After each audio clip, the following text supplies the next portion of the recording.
بسم اللہ الرحمن الرحیم۔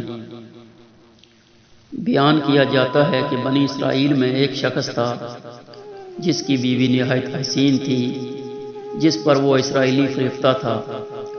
چنانچہ جب اس عورت کا انتقال ہو گیا تو اس اسرائیلی کو بڑا قلق ہوا اور ایک مدت تک وہ اس عورت کی قبر پر بیٹھا روتا رہا۔ اتفاقاً حضرت عیسیٰ علیہ السلام کا ادھر سے گزر ہوا تو انہوں نے اس اسرائیلی کو پریشان حال دیکھ کر اس کا سبب معلوم کیا۔ جب اسرائیلی نے اپنا واقعہ بیان کیا تو حضرت عیسیٰ علیہ السلام نے دریافت فرمایا، کیا تو چاہتا ہے کہ میں اس کو تیرے لیے زندہ کر دوں؟ اس نے عرض کیا کہ ہاں حضور، یہی میں چاہتا ہوں۔ چنانچہ جب حضرت عیسیٰ علیہ السلام نے اس قبر کے مردہ کو آواز دی تو قبر سے ایک حبشی غلام جس کے ناک کے نتنوں، آنکھوں اور جسم کے دوسرے سوراخوں سے آگ کی لپٹیں اٹھ رہی تھیں، حضرت عیسیٰ علیہ السلام کو دیکھتے ہی غلام نے کلمہ پڑھا، لا الہ الا اللہ عیسیٰ روح اللہ۔ اسرائیلی نے یہ دیکھ کر عرض کیا، حضور مجھ سے غلطی ہو گئی، میری بیوی کی قبر تو دوسری ہے۔ یہ سن کر حضرت عیسیٰ علیہ السلام نے حبشی کو حکم دیا کہ تم اپنی قبر میں واپس ہو جاؤ۔ چنانچہ وہ مردہ ہو کر گر گیا اور اس کی قبر کو مٹی سے چھپا دیا گیا۔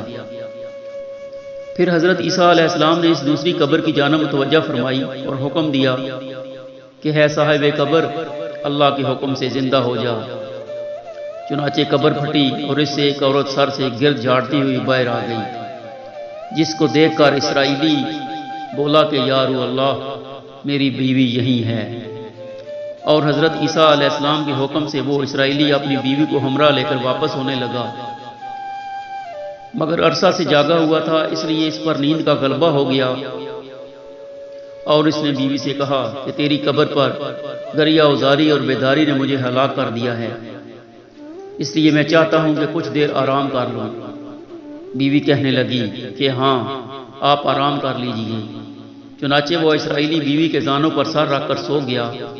اتنے میں ایک گھوڑے پر سوار ایک شہزادے کا ادھر سے گزر ہوا جو اپنے زمانے کا یکتا حسین تھا، جس کو دیکھ کر شہزادی از خود فریفتہ ہو گئی اور اس کا دل قابو میں نہ رہا۔ اس نے شوہر کا سر زانوں سے نیچے رکھا اور فرط محبت و غلبہ و عشق سے مجبور ہو کر شہزادے کے سامنے جا کھڑی ہوئی۔ ادھر جیسے ہی شہزادے کی نظر اس پر پڑی، وہ بھی اس کو دیکھ کر اس پر فریفتہ ہو گیا اور عورت کی خواہش پر اس کو اپنے گھوڑے پر بٹھا کر لے گیا۔ چنانچہ اس کے شوہر نے بیدار ہو کر جب اپنی بیوی کو نہ پایا تو نہایت پریشان ہوا اور اس کے ملنے کی تدبیر سوچنے لگا۔ سوچتے سوچتے آخر اس کے نشان قدم پر چل کر اپنی بیوی کو تلاش کر لیا، جو شہزادے کے پاس پہنچ چکی تھی۔ اس کو دیکھ کر اسرائیلی نے شہزادے سے عرض کیا کہ یہ میری بیوی ہے، آپ اس کو چھوڑ دیجئے۔ ابھی شہزادہ کچھ کہنے بھی نہ پایا تھا، اس عورت نے کہا، میں تیری بیوی نہیں بلکہ شہزادے کی لونڈی ہوں۔ یہ سن کر شہزادہ اسرائیلی سے کہنے لگا، کیا مجھ سے میری لونڈی کو لینا چاہتا ہے؟ اس نے کہا، خدا کی قسم، یہ میری بیوی ہے، جس کو میرے سردار حضرت عیسیٰ علیہ السلام نے مرنے کے بعد میرے لیے زندہ کیا ہے۔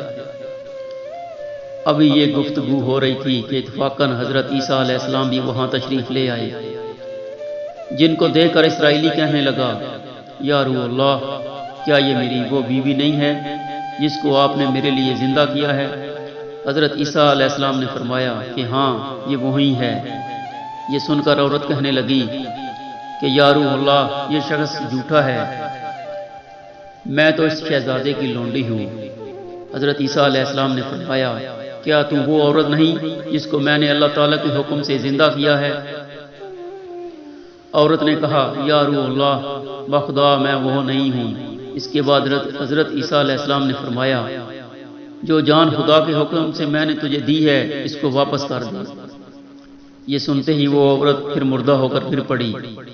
حضرت عیسیٰ علیہ السلام فرمانے لگے کہ جو شخص ایسے آدمی کو دیکھنا چاہے جو کافر مرا تھا اور زندہ ہو کر ایمان لایا تو وہ اس حبشی کو دیکھ لے جو پھر ایمان کی حالت میں مرا ہے، اور جو کوئی ایسے شخص کو دیکھنا چاہے جو مومن مرا تھا پھر اللہ نے اس کو زندہ کیا اور وہ کافر ہو کر حالت کفر میں مر گیا تو وہ اس عورت کو دیکھ لے۔ اس واقعہ کو دیکھ کر اسرائیلی نے قسم کھائی، اب کبھی نکاح نہ کروں گا۔ اور میدانوں کی طرف نکل گیا جہاں اللہ تعالیٰ کی عبادت میں مصروف رہ کر اسے موت آ گئی۔ اللہ تعالیٰ اس پر رحم فرمائے۔